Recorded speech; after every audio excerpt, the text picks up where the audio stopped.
Hey, Sefo here, and we're back with the Matchmakers Notes. Last week was PFL 1. Today we're talking PFL 2 with the welterweights and the light heavyweights. This is Matchmakers Notes presented by CarParts.com. The welterweights and the light heavyweights start their season April 29th. Here's our PFL 2 fight card. The welterweights is stacked. We got Rory McDonald, we got the return of the 2019 champion Ray Cooper, the return of the 2018 champion Magomed Kilimov, SORDI'S, and so on. Don't sleep on Nikolai Alasakin and the return of Jawad Safrino. Jawad Safrino is a former world jiu-jitsu champion, but in his last few fights he's shown that he can actually stand and bang with anyone. We haven't seen much of Nikolai in PFL, but what we have seen is spectacular.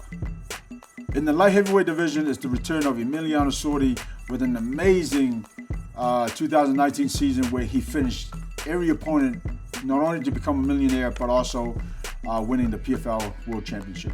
The dark horse in the light heavyweight division has to be Rama. He's a super talented fighter. He's a guy who comes from a stand-up background. I'm excited to see the return of Rama because we haven't seen the best of him yet.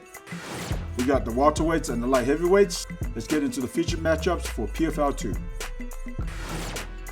SORDI and Chris CAMOZZI'S is going to be a fireworks because they both like to stand and bang. Chris CAMOZZI'S had a few kickboxing fights. He comes off a couple of wins. But the champion's a champion. I mean, we've seen SORDI finish all his opponents in the 2019 season. SORDI'S key to victory is continuing to do what he did in the 2019 season, knocking people out. This is definitely a stand-up fight. His ground game is not too bad either, but I think him standing is very dangerous. He can knock anybody out. He puts his hands together. He's a very good boxer. Of course, he can kick as well, but I think the way he puts his combinations together with his hands is quite impressive. And that's the key to shutting down CAMOZZI'S in this fight. For CAMOZZI'S, he's very good on his feet as well. He's got the longer reach. He's got to use his reach. He's got to also, again, it's just like we were saying earlier about the welterweights. He's got to push the pace. He's got to put pressure on SORDI to get that victory. What I like about McDonald versus Michaud is that we all know McDonald comes to fight. We've seen so many great fights of his. Michaud, on the other hand, was the second runner-up to Ray Cooper. But Michaud is just a beast. He comes to fight. He's hard to put out.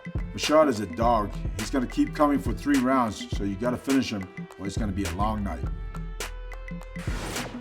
The key to victory for Rory McDonald is just to be himself. Again, he's one of these guys that's faced everybody. He's fought the best of the best. He knows what it takes to win, and he's just going to go out there, put pressure on, and pick his opponents apart. With Michaud, it's going to be a dogfight.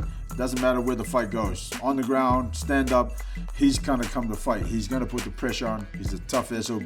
This is the fight that Michaud wanted, and I think this is going to bring out the best of him. That's our PFL 2 card. The welterweights and the light heavyweights are up Thursday, April 29th. PFL 2 is live on ESPN2 and ESPN+. I'm Sefo. I'll see you next time on Matchmakers Notes, presented by CarParts.com.